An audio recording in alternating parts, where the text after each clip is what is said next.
South ఇండియాలోనే biggest sorry store మన Varahi silks మన విజయవాడ ఎంజీ రోడ్ లో ప్రారంభం.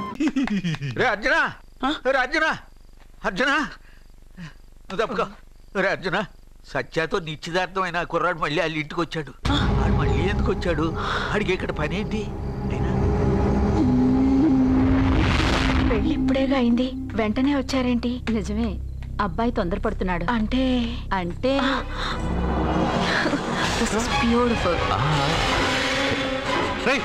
ఏంటో నువ్వు చేస్తున్న పని? నా పిల్ల మెళ్ళలో నగలు వేస్తావా? నీకు దాని మెళ్ళో తాళి కట్టే అధికారమే ఉంది.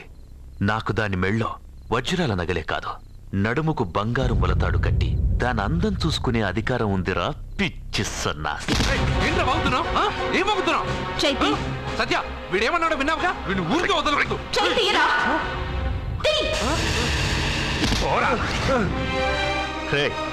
ఇప్పుడేమంటావురా? పెద్దబాబు, వీడేమన్నాడో తెలుసా? వీడనేది మీరు విన్నారంటే వీడిని ఇక్కడే మీరు ముక్కలు ముక్కలుగా నరికేస్తారు. అతనేమన్నాడో విన్నాను, నా చెల్లెలు ఏమన్నదో కూడా విన్నాను.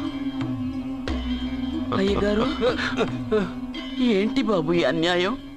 మీరు నాకేం చెప్పారు? ఇప్పుడు ఏం చేస్తున్నారు? చెప్పిన దానికి చేసిన దానికి సంబంధం ఉందా? సంబంధం లేదని నువ్వే అన్నావు. అలాగే నా చెల్లెలికి వీడికి ఏ సంబంధమూ లేదు. నా చెల్లెల్ని కట్టబెట్టడానికి వీడేమైనా ఆక్స్ఫర్డ్ యూనివర్సిటీ గోల్డ్ మెడలిస్టా?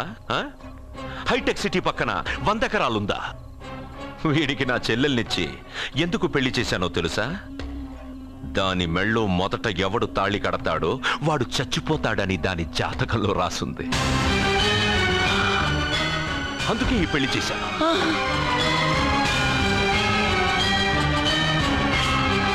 వీడి చావుకి జరిగిన అరంగేట్రమే ఈ పెళ్లి.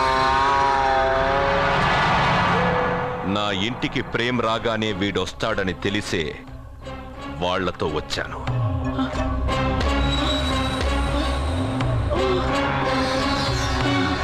చావు వాణ్ణి వెతుక్కుంటూ వస్తుందనుకున్నాను, కానీ వాడే చావును వెతుక్కుంటూ వచ్చాడు.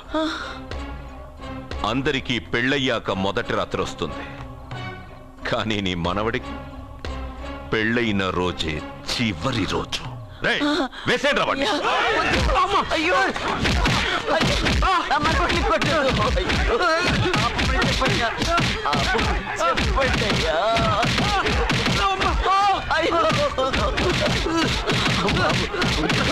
వద్దని చెప్పండి బాబు, వద్దని చెప్పండి బాబు, వద్దని చెప్పండి బాబు. అయ్యో చెప్పండి బాబు. ఆపండి, ఆపండి, ఆపండి, ఆపండి.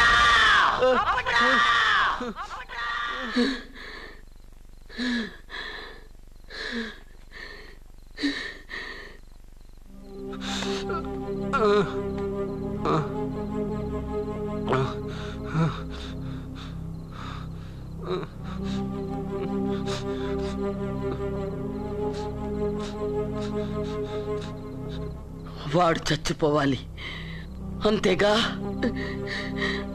అంతమందితో దెబ్బలు తింటూ వాడు బాధపడుతూ చచ్చే కంటే నా చేత్తోనే విషమిచ్చి ఏ బాధ తెలియకుండా వాడిని చంపేస్తాను, చంపేస్తాను బాబు. మమ్మల్ని వదలండి.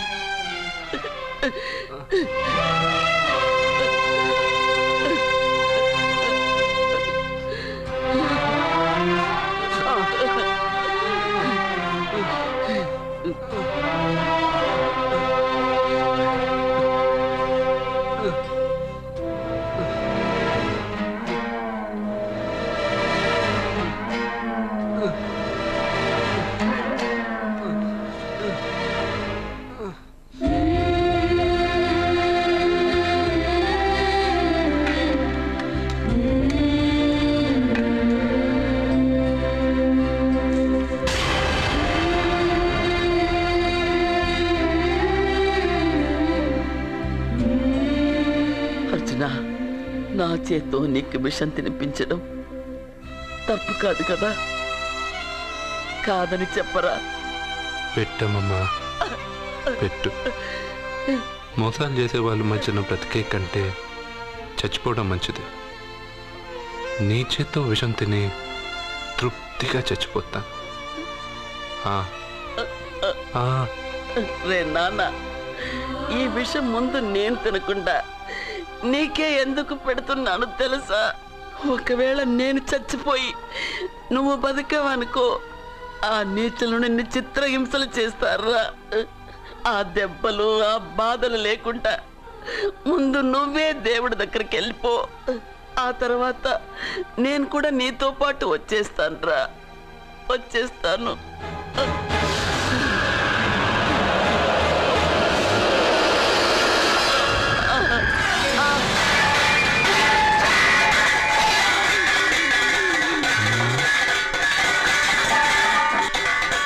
అమ్మమ్మ,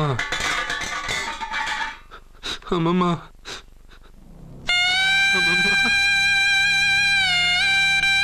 అమ్మమ్మ,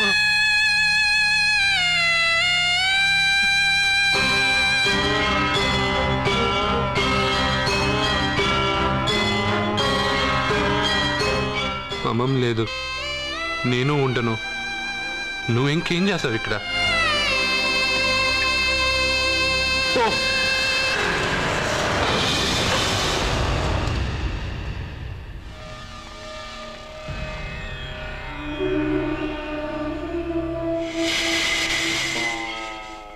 పెద్దబాబు, నన్నేం చెయ్యొద్దు. మా అమ్మమ్మకి తలకొరువు పెట్టి నేను మా అమ్మమ్మ దగ్గరికి వెళ్ళిపోతాను. నేను మళ్ళీ మీకు కనిపిస్తే మీరే నన్ను చంపేయండి.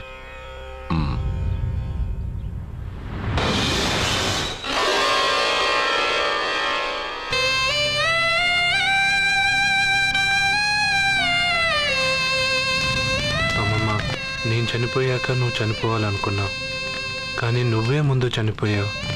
నీకు తలకొరువు పెట్టాలని నేను ఆ అన్నం తినలేదు.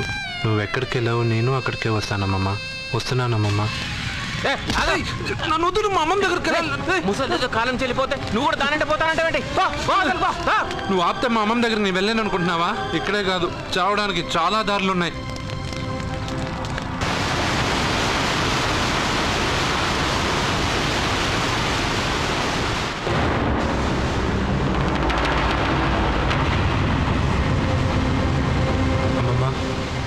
నిన్ను వదిలిపెట్టి నేను ఉండలేనమ్మమ్మ.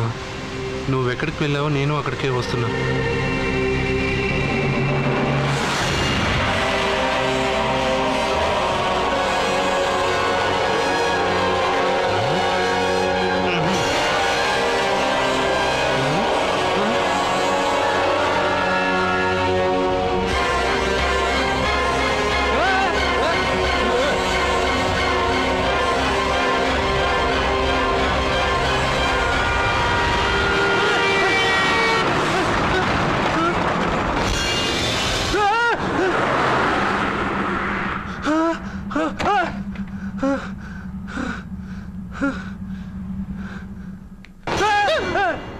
ఏమైంది?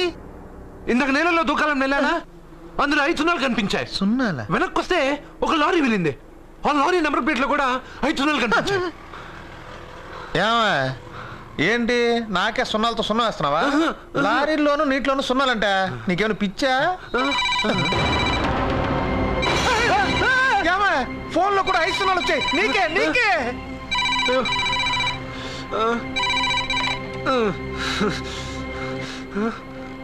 అర్జున్, ఆ ఎస్టీడీ బూత్ లో ఏం చేస్తున్నావు? ఎందుకు భయపడుతున్నావు? ఎవరు మాట్లాడేది? రామకృష్ణ మఠం పక్కన శ్రీ విద్యానికేతన్ స్కూల్ హోర్డింగ్ ఉంది. దాని ఎదురుగా ఉన్న under construction building 8th floor కి రా. నేనెవరో నీకు తెలుస్తుంది.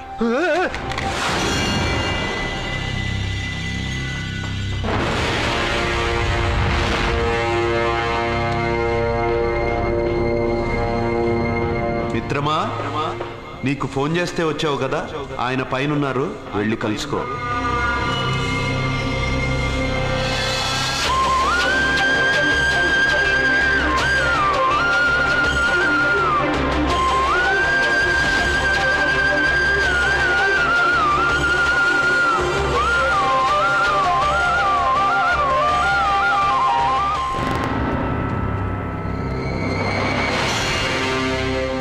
మిత్రమా, నీకు ఫోన్ చేస్తే వచ్చావు కదా, ఆయన పైనున్నారు, వెళ్ళి కలుసుకో.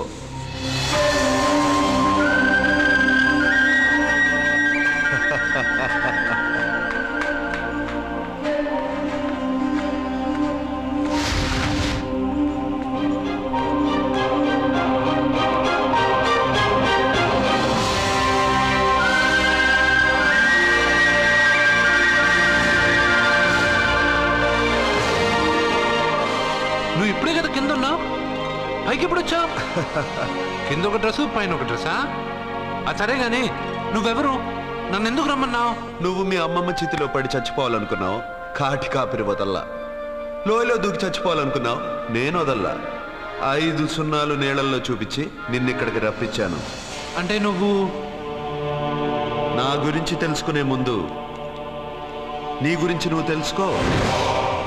నువ్వు చావాలనుకున్నంత మాత్రాన చచ్చిపోలేవు. ఎవరి చావు వాళ్ళ చేతుల్లో ఉండదు మిత్రమా. నువ్వెవరు నేను చనిపోలేనని చెప్పడానికి? నేను ఇప్పుడే మేడపై నుంచి దూకి చనిపోతాను. చూడు చూడు. Okay jump.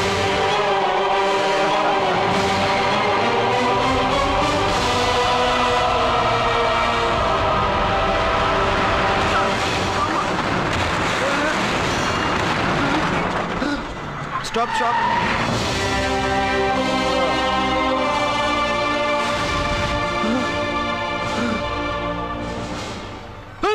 Okay thank you. అదెవడు కావాలయా? డబ్బుల్ది. డబ్బంటే? డబ్బు అంటేనా? 200 కిలోమీటర్ల ముందు ఎక్కడ ఏమన్నావు? దిగేటప్పుడు ఇస్తారన్నావు కదా, ఇప్పుడు డబ్బులా అంటావేంటి? డబ్బుల్ది. 100 రూపాయలది. 100 రూపాయలా? అంటే ఏంటి 100 రూపాయలు అంటే తెల్దా నీకు? ఏంటి ఎటకారమా? నీటికి కనిపిస్తున్నావు కదా లారీకి ఎత్తుకున్నాను. నాకు ఇయ్యాల్సిన 100 రూపాయల బదులు 1000 రూపాయలు బదిలీ నీకు. దొంగ బేరం. ఇలా సార్ సార్ సార్ సార్ అయ్యే అతను 200 కిలోమీటర్ల ముందు మీ బండి ఎక్కాడా? అవునయ్యా, ఆడో పెద్ద 420 కేడి. అవ్వా సార్ ఇప్పుడే సార్ అతను 8వ అంతస్తులో ఉన్నాడు. అతను దూకమంటే నేను అక్కడి నుంచి దూకాను. ఏంటమ్మా 8వ ఫ్లోర్ నుంచి ఆడు దూకమంటే దూకేశావా? నువ్వు బతికేశావా? అది నేను నమ్మాలా? నువ్వు ఇప్పుడే కదా 8వ అంతస్తులో ఉన్నావు. ఎప్పుడు 200 కిలోమీటర్ల ముందు లారీ ఎక్కావా? 200 కిలోమీటర్లేంటి, 2000 కిలోమీటర్లైనా వెళ్ళి ఎక్కి రాగలను. మరి నీ సంగతి ఏమిటి? చస్తానన్నావు, చావలేదు. That is fate, నసీబ్. ఈ తలరాతను కాదని సూసైడ్ చేసుకునే వాళ్ళందరూ బతికేస్తారు నీలాగా. నా తలరాత నీకెలా తెలుసు? ఎవరికి ఎప్పుడు ఏం జరుగుతుందో నాకు బాగా తెలుసు. నీకన్నీ తెలియడానికి నువ్వేమన్నా దేవుడువా? అవును. నువ్వు దేవుడువా? ఎందుకు నవ్వుతున్నావు? నువ్వు చెప్పిన దానికి నవ్వు రాక? నువ్వు ఇందాక ఎక్కడి నుంచి దూకావు? మేడం మీద నుంచి. అప్పుడు ఎక్కడ పడ్డావు? రోడ్డు మీద. ఇప్పుడు ఎక్కడున్నావు చూడు. నీకు భయమే కదా? ఏదో మొండిగా చావాలని డిసైడ్ అయిపోయావు. చావంటే నీకు భయమే కదా? సరే గాని నువ్వు దేవుడు అని చెప్పావు, కానీ చూడడానికి నువ్వు చాలా సింపుల్ గా ఉన్నావు. సింపుల్ గా ఉన్నానా? అయితే ఇప్పుడు చూడు. రే మీ అమ్మమ్మను కాదురా, నేనే. మళ్ళీ చూడు. నువ్వు కాదురా, నేనే. ఇలాగే ఉండిపోనా? వద్దు, ఇంతకు ముందు ఎలా ఉన్నావో అలాగే ఉండు. కానీ నువ్వు దేవుడు కాదు, నువ్వు ఎవరో మాయలు మరాఠీవి. ఆహా. అయ్యో రే కంగారు పడద్దు. ఎప్పుడైనా దేవుణ్ణి చూసావా? ఎందుకు చూడలేదు? మా ఊరి గుడిలో దేవుడు తలపైన పెద్ద కిరీటం, నడుంకొక చిన్న గుడ్డ కట్టుకొని ఒళ్ళంతా నగలేసుకుని ఉంటాడు. చాలాసార్లు చూశాను. అరే నేనే నగల కొట్లో ఆర్డర్ ఇచ్చి చేయించుకున్నట్టు చెప్తున్నావేంటి? అవన్నీ మీరిచ్చినవే. నేను ఎక్కడైనా ఉంటా, ఎలా అయినా ఉంటా, ఏ రూపంలో అయినా కనపడతా. నువ్వు దేవుడు అంటున్నావు. పాప అమాయకుడైన లారీ డ్రైవర్కి డబ్బులు ఇస్తానని ఎందుకు మోసం చేశావు? తప్పు కదా మిత్రమా? డబ్బుకి దేవుడికి సంబంధం లేదు. డబ్బు మనిషి కనిపెట్టింది. మీరు డబ్బుని లక్ష్మీదేవిని పూజిస్తున్నారు, కానీ లక్ష్మీదేవి ఫోటో డబ్బు మీద లేదే. మహాత్మా గాంధీ ఫోటో డబ్బు మీద ఉంది.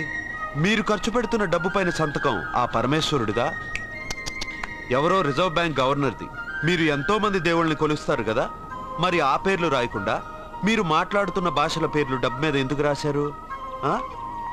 అలాంటి డబ్బు ఆ లారీ డ్రైవర్కి ఎందుకు ఇస్తానురా? ఇంకో వారం రోజుల్లో ఆ లారీ డ్రైవరు మీ డబ్బులో 10 లక్షల లాటరీ గెలవబోతున్నాడు. నన్ను తిట్టుకుంటున్న లారీ డ్రైవరు ఆ డబ్బు గెలవగానే నాకు కొబ్బరికాయలు కొడతాడు. నన్ను కొలిచే అందరినీ వదిలిపెట్టి నీ ముందుకు ఎందుకు వచ్చానో తెలుసా? నీ మంచి మనసు చూసి. నువ్వు అందరి కోసం దండం పెట్టుకుంటావు, నీ కోసం పెట్టుకోవు.